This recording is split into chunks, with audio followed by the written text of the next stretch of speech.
to Off the Couch with Dr. Greg, where psychology meets everyday life. I'm Dr. Greg Cason, psychologist, and I'm here with Brian Gomez, producer. Hey, Brian. Happy Monday, you guys. And also, we have Noah on the board. Hello, hello. Hey, Noah doesn't know what we're talking about today, so we're just going to dive right in. But it's a pretty heavy topic. We're going to be talking about grief. And because I didn't want to go through and present like studies and whatnot, I wanted to just kind of talk, especially since grief has hit my life recently, personally. And you have some questions from listeners around grief. But please feel free to weigh in if you would like, Noah, at any time. But yeah, I won't leave everyone hanging. I guess I said that it hit my life. My sister just passed away, and I apologize talking about it. Sometimes I get a little verklempt. She passed away, and we just had her funeral and this weekend, and so I'm off of that. And so I can talk about grief both from a psychology perspective, but also from a person who's going through it at this time. So. I think that's going to be really helpful for a lot of people, honestly. I feel like everybody's dealing with grief. Either has or is at the current moment. Well, that's sort of the bad news, is that everyone has to deal with grief at some point. Whether it's losing a person in your life, brother, sister, mother, father, partner, friend, whatever. It could be a pet or something, but it could also be other forms of grief. Losing a house, as we saw in the LA fires, losing a job that really means a lot to you, losing some kind of affiliation. It could be vague things, and it could be very concrete things that are just very meaningful. And I was just talking to someone who lost his house in the LA fires, and he was saying every day he's confronted with something new that he lost. And he was telling me, I won't say exactly what it was, but it was a very, very famous person's very famous object this person gave to him that was lost in the fire. And I felt so bad for it, because it was just like, it doesn't matter that he may not have ever needed that particular object, but it's just the meaning that object holds in that relationship that he had with that particular person. So, and to lose it, and to lose it. Yeah. Let's get into the questions, Brian, yeah. and maybe that'll kind of give us a guide to talk about these things. I feel like the first question we're going to talk about is something we recently were just talking with one of our friends in the lobby. The first question is, I recently lost someone very close to me, and I feel like I should be moving on by now, but I still struggle. How do I know if my grief is normal or if I need to see a professional? Actually, that's a great question, because a lot of people think that grief is just some kind of quick and dirty process. You go through it, you go to the funeral, then life goes on and you have to get on with things. That may be the truth, in like that you need to go back to work and you need to kind of continue taking care of your kids and doing everything in life, but it may not be what's going on inside your head. What we do know about grief, research-wise, which I don't know how helpful that is, but that grief can kind of go through a process in the beginning and then might get a little bit better, but then at the 2-year mark, often the yearning comes back. So even that's considered still acute grief. That means it's kind of still early. So the grief can go on. In fact, we don't think that there is a particular ending process. I'd say rather that it kind of takes its form with that particular person, and you're able to put it on a shelf. You're able to have it there, to be able to revisit, to be able to talk to somebody who, was in your past that you can still feel for if you just call up that memory, or there's a trigger or something that happens in your life, or you pass a bank that you used to go to with that person, or, it could be just anything. You loved eating enchiladas together. You have enchiladas. Could be anything. But, yeah. No, I'm just saying that's a beautiful way to put it, that you just put it up on the shelf. Because I feel like most of us think we need to get rid of it. We need to get past it and like not deal with it anymore. Yeah, in fact, I'd say that's down near impossible.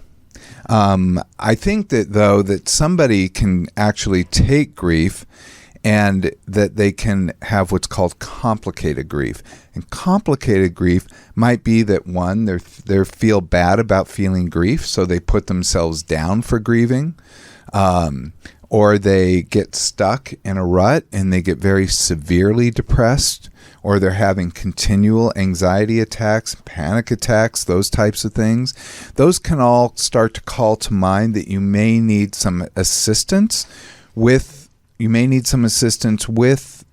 counseling or some other kind of support. But support doesn't necessarily have to go to the person who has complicated grief. We do know that one thing that may be the most helpful part of grieving for all of us is connecting with other human beings. So when people grieve alone, it actually doesn't help as much, and in fact, it can really be very isolating and create some problems of its own.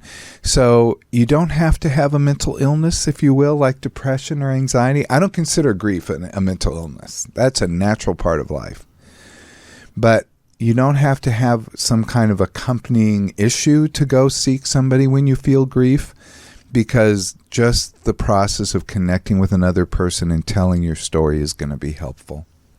Nice. I like that. I feel like it's good that you broke it down that way. So if you just want to speak to a psychologist or something while you're going through this, it might just be helpful. You know, you don't necessarily have to have a mental illness or anything like that. But it could also be like a priest or rabbi. It could be the lady at the donut shop that you like going to, and, you know, you guys develop a good relationship. Could be just a friend. Your hairstylist. Your hairstylist. They're the natural counselor. Yeah. But I also do believe that sometimes when you are grieving, you connect with different people. There are people that they're going through grief or have experienced grief, and then that's a person you wouldn't have otherwise connected with. I had this, by the way, happen this weekend. After I gave the eulogy, it was to a big church. There were lots of people there. So I didn't know who these people, it was just a big crowd of people. And so I gave the eulogy, and then I was at a nursery the 2 days, next day, I guess, and a woman that owned the nursery came up to me, and I guess she was there, and introduced herself to me and started talking about her experience of losing her husband. And it was one of the most deep and meaningful conversations I think I've had. She was an incredibly deep and compassionate person. And I feel like that was probably one of the most helpful and healing conversations. I couldn't have planned that. It was just a woman who, she heard my words. They reminded her of what she went through. She came up and talked to me. And so much so I feel like I need to contact her back, because it was just such a healing conversation.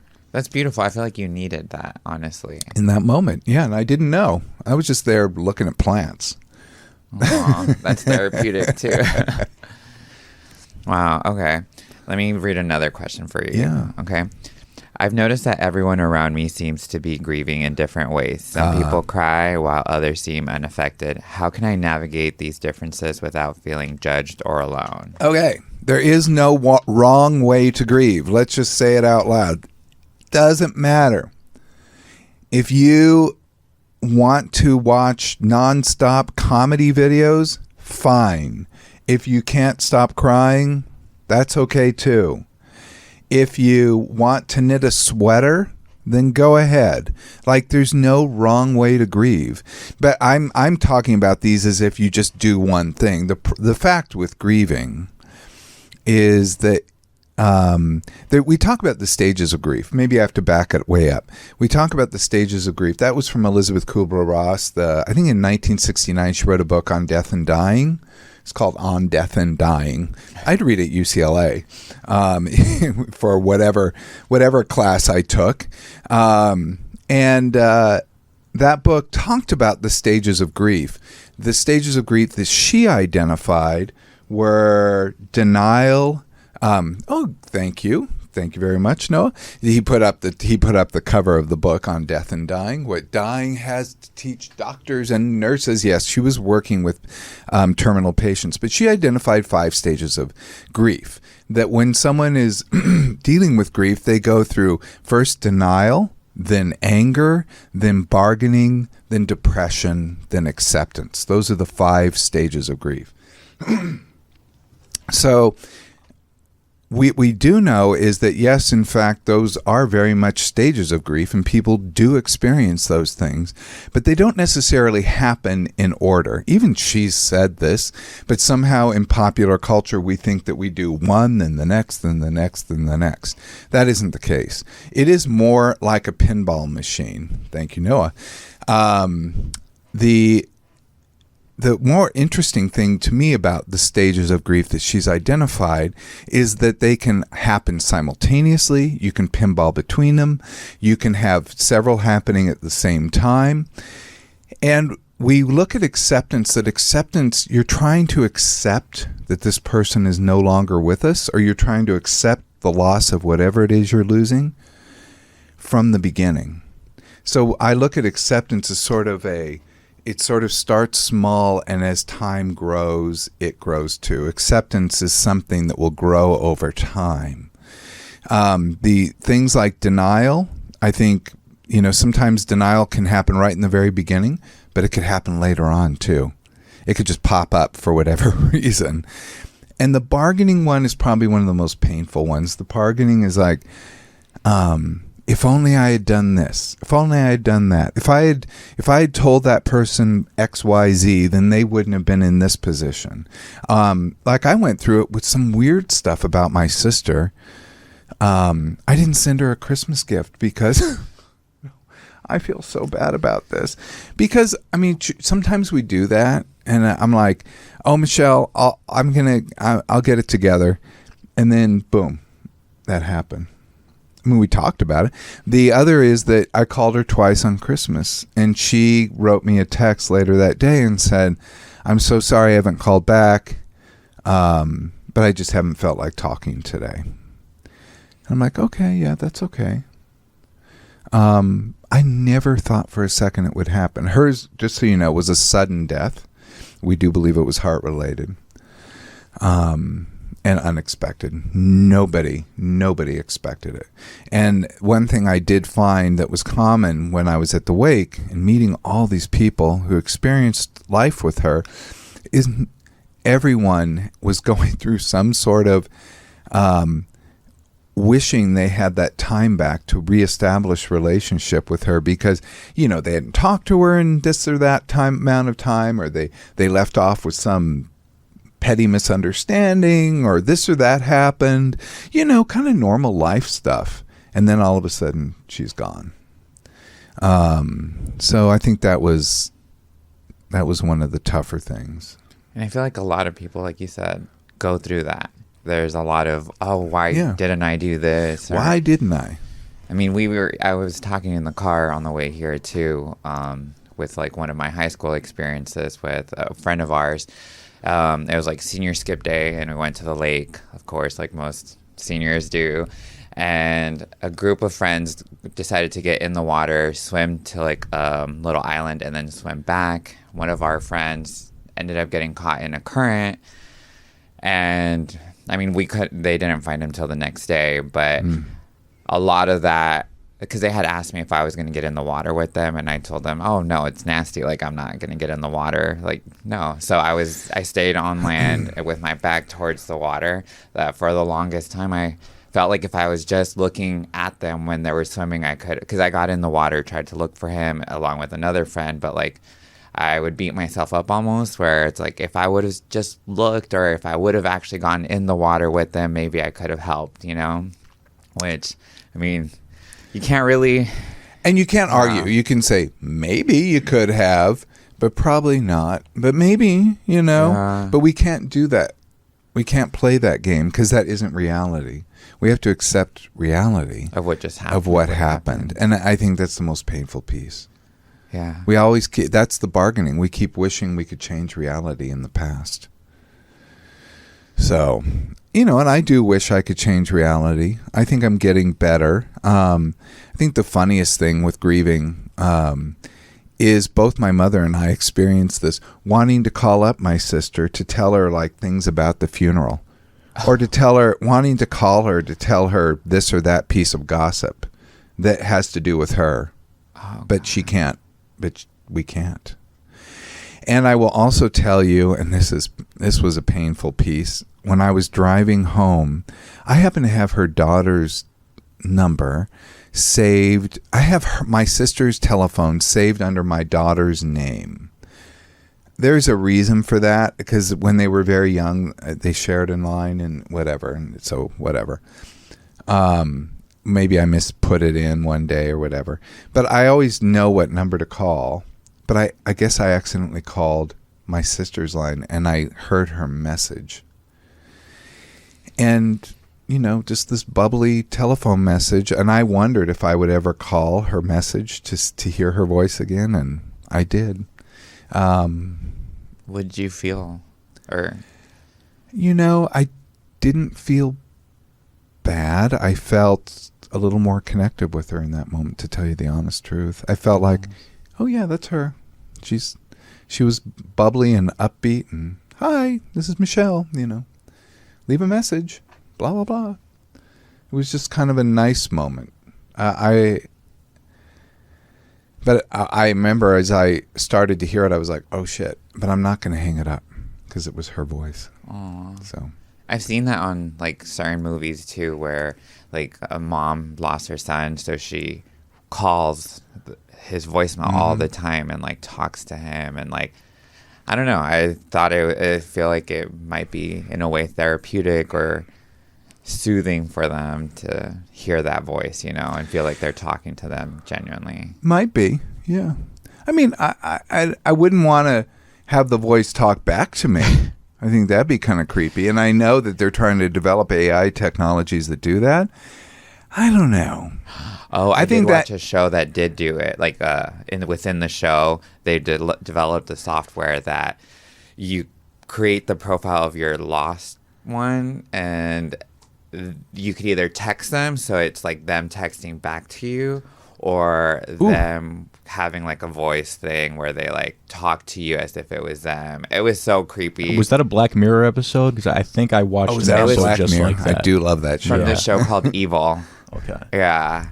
Creepy concept. Creepy. I know, right? But it the way they sold it, it was like, oh, I could see somebody like helping them move forward from it, or almost. But I don't know. I feel like it would be more of attachment to. Yeah, me too. I think it might cause you to not move through the grief process. I mean, part of it is you have to accept that they're no longer there. And that doesn't mean turning your back, but it means that you have to face the loss. And part of that is facing the loss with other people that aren't them, but you talk about them. So, I think one of the most healing things, I knew that before the funeral, that I needed to go through the funeral process. I needed to talk with her friends, be around her family, her husband and kids. I needed to be with my mom. I needed to be with these people and talk about her and celebrate her. And it did help. It didn't make things necessarily better, but I felt like it was healing, like it brought me to a different place. Yeah, with my friend in high school, when he passed away from the lake, we, like all of our friends and everything, we would do car washes to help raise money for the funeral and everything. And after the car washes, we would go to his mom's house, all of us, and just like watch TV, and she would order pizza for us. And it was just the nicest way of, like you said, just being around everybody that loved him and just sharing like that, like being in his space pretty much. Well, I'm so sure the cool. mom appreciated it. She too. loved it. I feel like it saved her from her spiraling from that situation. Well, and it gives her a connection to her son through her son's through all of friends. us. Yeah. I think that's actually really rather important. Yeah. So what was another question? Another question. Yes. Okay. Oh, this one's going to be a good one. What are some healthy ways to cope with grief that don't involve numbing myself with food, alcohol, or distractions? Well, wait a minute. That's what I did this weekend. Yeah. Well, you know what? It's so funny. Overeating, perhaps, but one thing that's pretty normal during grief is for people to not want to eat. Mm-hmm. That is pretty normal during a depressive process, but sometimes, atypically, sometimes people eat too much. Like they may, especially if they have anxiety, they may want to eat. Sometimes people with anxiety don't eat. You can go back and forth about these things.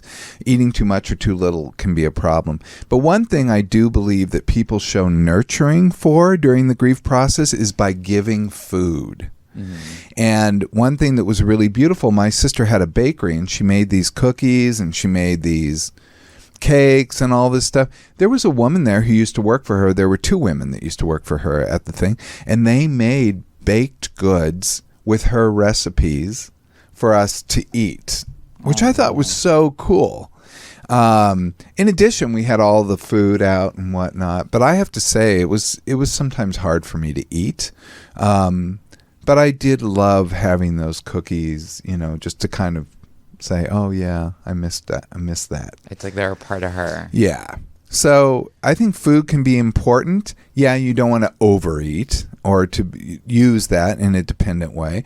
Alcohol, let's face it, especially, I don't know how other cultures do it, but in sort of, I hate to say, like whitey culture, when someone passes, it's not even...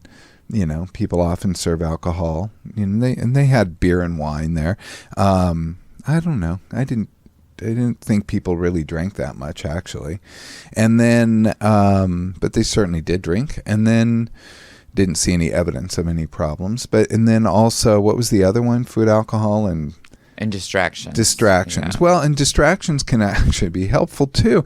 That's why I want to say all three of those things are not bad unto themselves.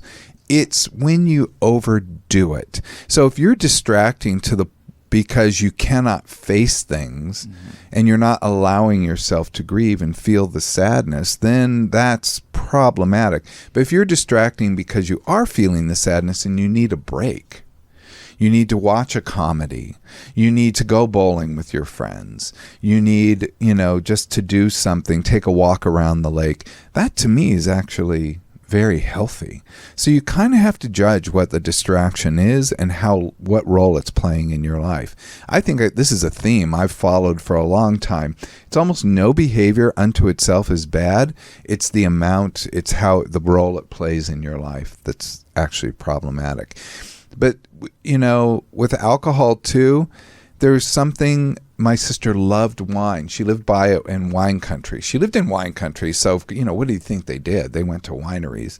So she loved wine. People brought all these wines from the local wineries. That would seem to me to be a great way to honor her, and the food and, and the people. It was just really kind of an amazing thing. So that was perhaps a successful wake that I went to. And I think most are. I've, in fact, never been to a wake that wasn't kind of wonderful. I remember when my uncle died, and people did drink a lot more during that one.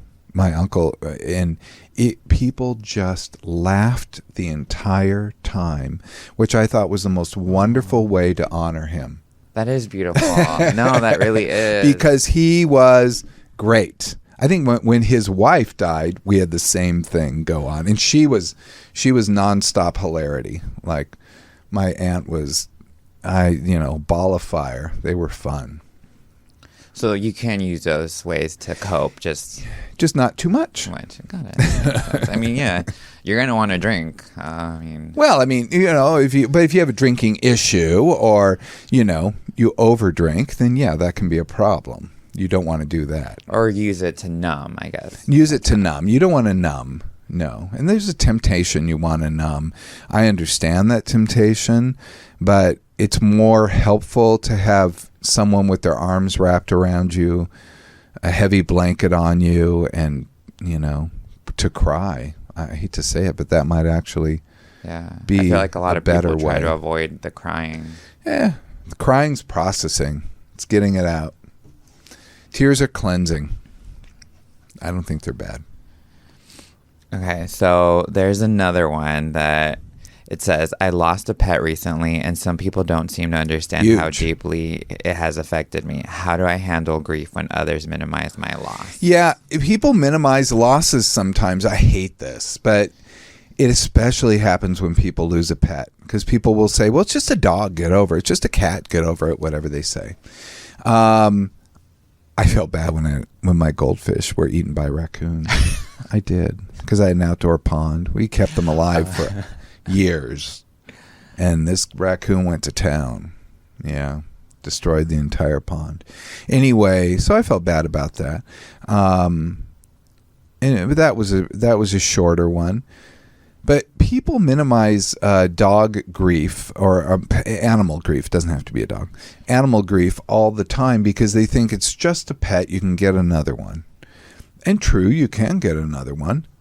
That doesn't change the loss of the pet you had. So, people are being very insensitive when they might do something like that. And the problem with that is it actually creates from the pet owner wants to stay more quiet and not tell people because they're afraid of a bad reaction. Aww. So it is important for you to find people that can sympathize, the people who can understand and people who can make room for your grief. And it could go on for a long time, just like a human being. In fact, there's a study. I'll have to include that in the outline. There's a study, women over age 55 who have a companion animal, single women, companion animal over 55, experience profound grief when they lose their companion animal. Yeah. Because, they love this little creature. Yeah. So that is a very real thing. They go through the normal stages of grief. They're losing a relationship. They're losing somebody that's with them. And that's going to be the case. If somebody minimizes that, that's the wrong person to have around you. Like, probably, maybe always. Honestly, yeah.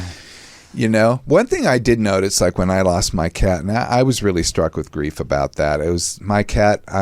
My cat was so cool, like came to live with us, just said, I'm living here, I'm not leaving, that's it. Like, I've adopted you, as opposed to the other way around. My cat just descended upon the driveway and would not leave. It was the funniest thing. But it was a neighbor, all the neighbors had seen this cat wandering the neighborhood. It was just a street cat, an alley cat. But it decided, you know what, I'm tired of being a street cat, I'm going to stay here. Like, it just said, this is the house. Anyway, long story short, the cat warmed up over a couple of years and then became this really wonderful, sweet animal. And so after about 13 years, the cat passed. And the cat had FIV, feline immunodeficiency. So it did die of more premature death than a lot of cats. Anyway, I felt a great deal of grief about this, and all that happened, and that the cat's life went away. People kept saying, "When are you getting a new cat? When are you getting a new cat?" And I'm like, I can't imagine replacing this cat. It's my favorite cat. It's like it was an amazing gift that just descended from heaven. Now, it's been a few years. Maybe I could get one now, but I would not get it as a replacement for the previous cat. You know what I'm saying? Yeah. I would get it because I want a cat. I don't know why I'm talking about me so much, but just talking about pets. Do you have a pet, Noah?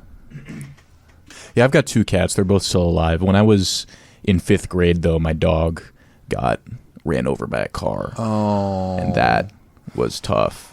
And 5th grade, too. 5th grade, yeah, Wow. So I was pretty young. Well, that was actually when we got the cats. I think my parents kind of figured they didn't like the dog as much as I did. It was really me and my sister that were pretty passionate about the dog. And I think they figured that having some other animals around to fill that gap would help. And it did. It did help, but it's not like it fixed the problem overnight. No, because you want the dog that was there. Exactly. But over time, it helped to have something else to get attached to love. And now I'm very happy with those 2 cats. Oh, good. Yeah, cats are cool. Yeah, I'm a dog and cat person. You know, I had a dog that also died when I was 25, so I was not as young by any means. But I remember that affected me for quite a while as well. But 5th grade's very young. No, I had my mom. She ran over my dog when I was a kid while I was in the car. Like the dog was behind, like under the tire, like hanging out. So when she backed up, like it was traumatic. I snapped. I was like, I hated my mom for a good minute for that. Like, I know it was an accident, you know, but I know it's still heartbreaking. And even now with my dog that I have now, I've talked to my therapist about it, because like, yeah, it's been a lot to handle. I feel like it's like a real kid with her that I don't ever even want to think about the fact that she's gonna die.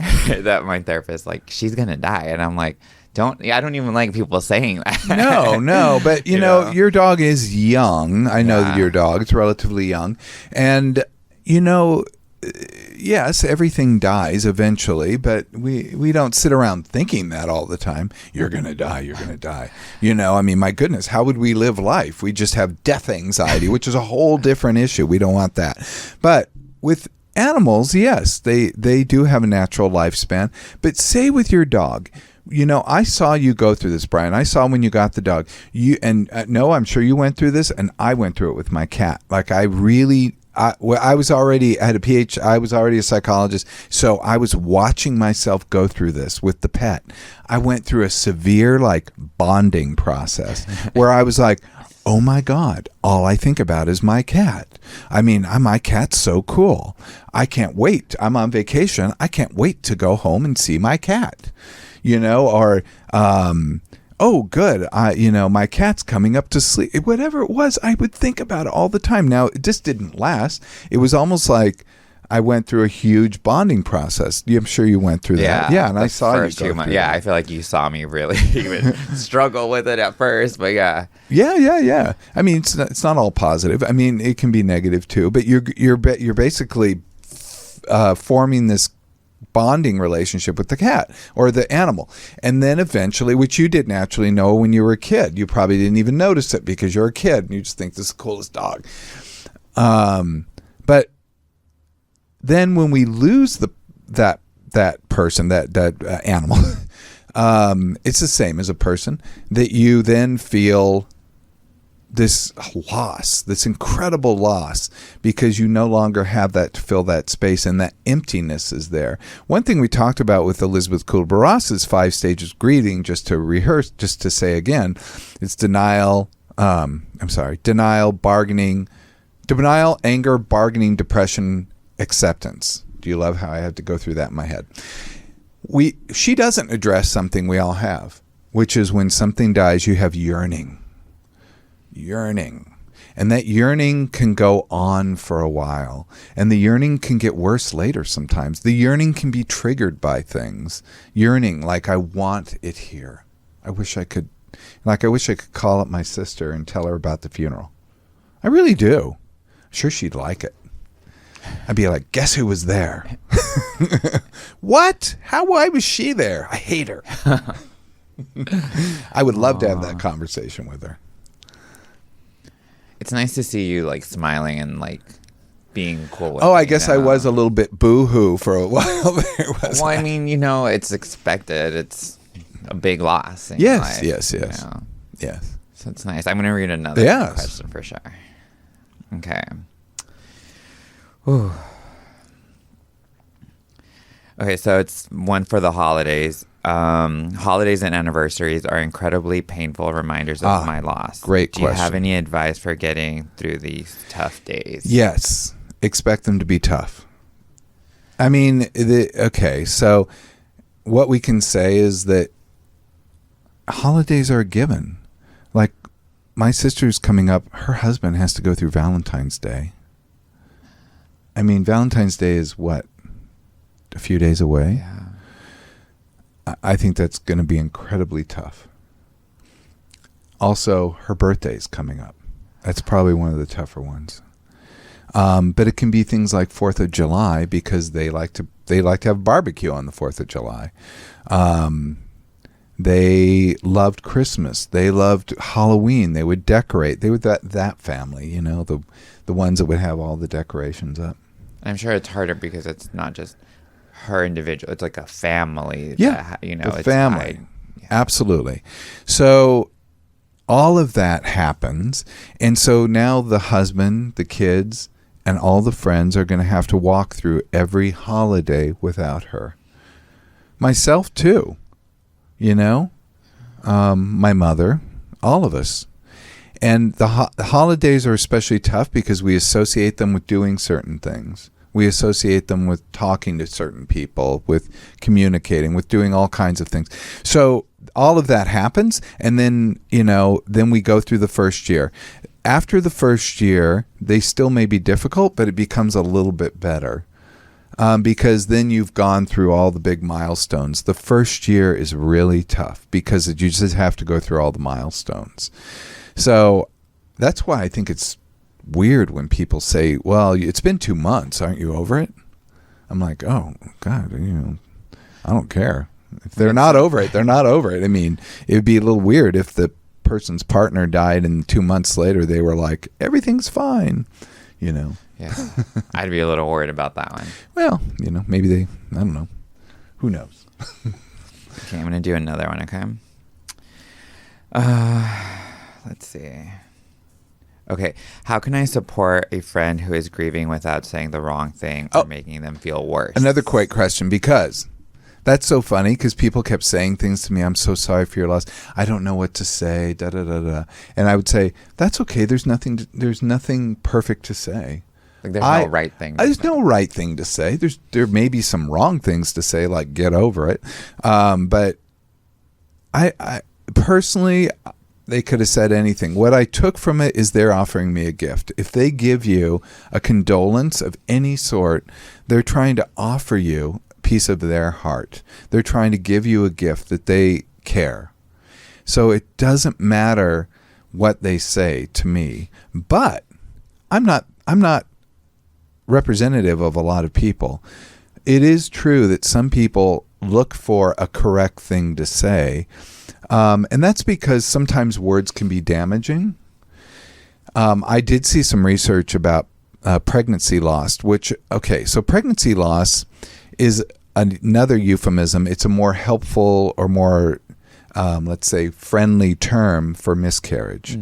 And that when women when a doctor or other healthcare provider talks about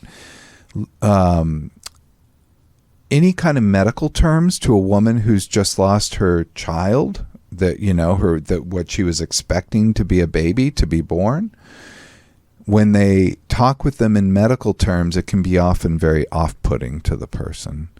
So it is good to say more softer terms like pregnancy loss for someone who loses their child through something like a miscarriage. But miscarriage isn't hated by everyone. A lot of people use that term. There are more medical terms that can be very problematic. So it's just to be attentive, to try to talk softly to the person, but realize there's nothing perfect you can say. You can't bring the person back. Yeah. So all you can say is, I'm sorry for your loss. And you can say something like, I loved her. She was great. She was so funny, blah, blah, blah. They love hearing things like that. Don't you want to hear the person celebrated? I do. Yeah, that's true. Unless it was like a breakup or a divorce or something, then it's... You could be like, oh, that person, that bitch, whatever. If it's appropriate, then I guess it could work. And I don't know if a lot of people think of like ending relationships or marriages as a grieving situation. Oh, that's very definitely. It's very definitely a loss. Marriages, divorce, ending relationships, even ending things like college. Believe it or not, people go through grieving processes. They go through adjustments. That's weird. Yeah. Because you no longer have that life. Now you have this life over here. But another form of loss is parents who have a child who has some kind of traumatic illness, traumatic brain injury, or they may get a developmental illness or something like that, and they have to grieve the loss of what they expected the child to be. Oh, wow. And they have to change their way of thinking about this child. So they have to go through a grief process too. That's called ambiguous grief, just FYI if you needed to know that term. But it's like the person's still there, but they're losing the image of what they thought would be. And would that happen also for like older people when they're getting like Alzheimer's or anything like that? I think it would, if they have awareness of having Alzheimer's, yeah, that could very definitely happen. Sometimes the awareness takes an issue, but yeah, that's a very good point. I think it also, like finding out your child is gay or lesbian or trans or something like that. There could be all kinds of adjustments that someone goes through that they then feel the loss, or the person is not going to maintain the religious practice that the parents grew up with. That the parents will then feel that loss. Oh no, they're not going to get married, in the temple or the church. Oh, So- I didn't even think about that. But So yeah. we can go through all types of grief. Grief is natural. We have to go through it. It's a part of adjustment to normal life. But it doesn't make it any less painful. That's I the was only going to say, problem. yeah, I'm like, I wish there was a way to avoid it because I don't think anybody wants to deal with it. But I just had kind of a brain, not a fart, like a thought, Brian. This is what happens when you're grieving, is that your mind just does not stay linear. But one thing that cracked me up is I sent a picture. I think you have it, Noah.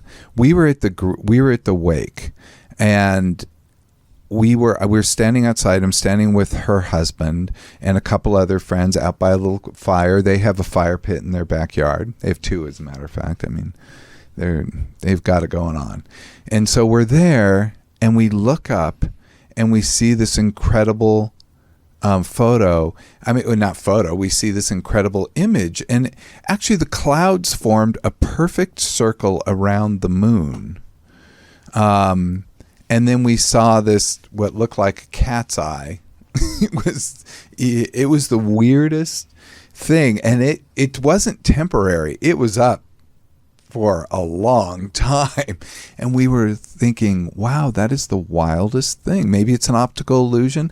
And as her husband said to me, he goes, we think it might be her looking down on us. If it's not, and I go, yeah, if it's not, it's a nice coincidence, so why not think the best? But I thought that was kind of a beautiful thing. But I had two other weird things happen to me. The day after she passed away, I was sitting in the living room. My mother was in the kitchen, and all of a sudden, the TV in the back bedroom came on all by itself.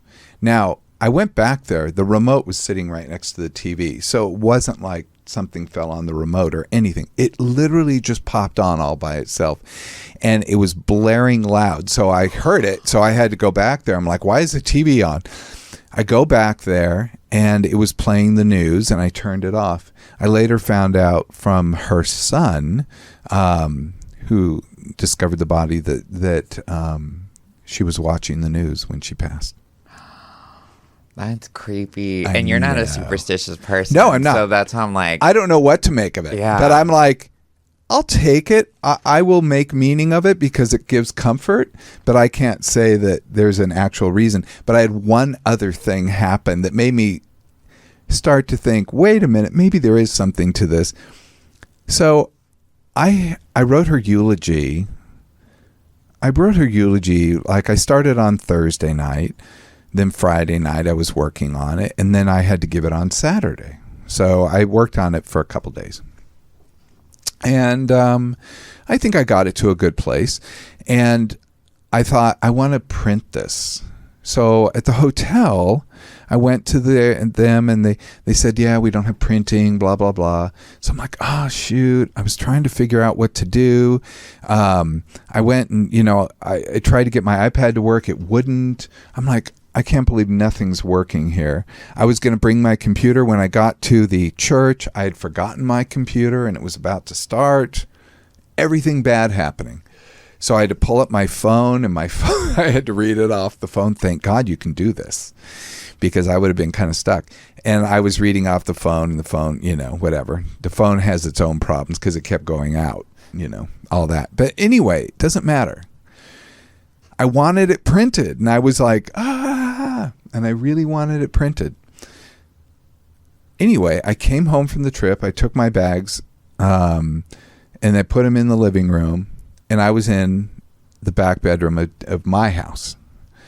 And all of a sudden, the printer came on, just all by itself. And I'm like, I go, why is that? I go, maybe it's doing maintenance or something.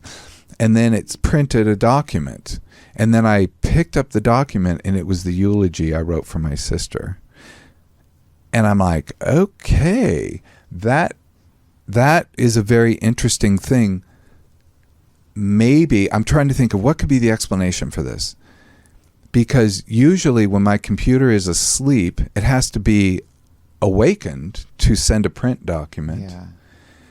And I don't know that it sent it to my printer at home. I wasn't trying to print it to my home document, but maybe they found each other and communicated. I don't know.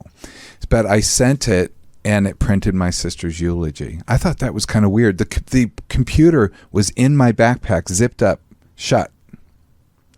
So it found the printer and printed the eulogy. I just thought that was kind of amazing. One other thing, too, a group of girls that were going out, they all went drinking, and they went to a bar, and a bar restaurant, and they had some food and drink. And they were childhood friends of my sister. And they were out, and they went to pay the bill, and someone had paid the bill. And one of the girls said, I do believe that was Michelle who somehow caused that to happen, because they didn't know anyone in the bar. I mean, maybe someone overheard them saying that they were talking about her and knew who they were. But they didn't know anyone. They were visiting from another city. Oh, wow. So it was, these weird little things. I have to say, you can choose to believe that that's her communicating, like the picture, the electronics, or the check in the bar, or not. But they were oddly comforting. Well, remember when your cat was passing away, and that video you took of your cat talking to the neighbor cat? Oh yes, that's right. Full on conversation. It was that weird. I'd never seen before. Weird. Full on just blabbing away. It was like meow meow meow meow meow. And the other one went meow meow meow meow meow meow. It literally was back and forth for the longest time. Yeah, I'm still I can't believe that happened. Yeah, and it was my cat was dying at that point. Yeah, it died the next day. The next day, yeah. So, do these things exist? I don't know. But I think they give you comfort when you notice them. Now, there is a syndrome in psychology. I won't try to minimize this. But sometimes we notice things that fulfill our own biases. So if we're already thinking about something, then we tend to pick up facts that support that. So, like a confirmation bias is an example. There are different ways of doing this. I like to talk about new car syndrome, that when you buy a car, all of a sudden you see that same car everywhere on the road, or you see the same color. You always see, it's like all of a sudden you're noticing things. And that's sort of a natural thing that happens. So maybe it's a little piece of that too. Maybe it's attribution, like we're attributing things to my sister or someone who passed. But yeah, there are all these explanations, but for this one, I'm just going to say, yeah, maybe it could be her. Oh, I like that. Yeah. Well, I think that's really it for the day. We've talked grief to death here. So I didn't mean to say that, but kind of fits. So but thank you for, opening up. And I know this is fresh, so it's not always the easiest. Not always easy, baby. But I feel like people need a little bit of help. So everybody's going through some sort of grief. Yeah, and I'm happy I got through without being tearful during I know, this. I thought I was going to cry. Honestly, I did. I really honestly thought that might happen. So. Oh, yeah. Okay. I was ready for it too. I was like, dang, how do I recover? Especially since we're being filmed. Yeah, well, then you just use a tissue, I suppose. Oh, no, I ugly cry. It would not be just a tissue. We'd edit it out. It's all good. There you go. Just blur my face. Well, I think that brings us to the end. Thank you. Thank you for watching. If you do feel your own grief process, there are many organizations to reach out to, not only your own religious organization or social groups. Grief is something we all experience, so don't think you have to find someone special. But if you do need someone special, there are mental health professionals. Every single mental health professional knows how to work with grief. It is an absolutely normal and natural thing to happen. So don't think you're alone in this process. Please find help and do talk about the person and do talk about your own experience. That'll help you a great deal. If you're in the LA area, a great organization is Our House. Our House is probably one of the best grieving organizations. And if you're outside of the LA area, they can probably hook you up with other types of resources, or of course 988, the crisis hotline. They can also hook you up with resources in your area. I'm Dr. Greg Cason. This is Off the Couch. Please like, subscribe, give us 5 stars if you can.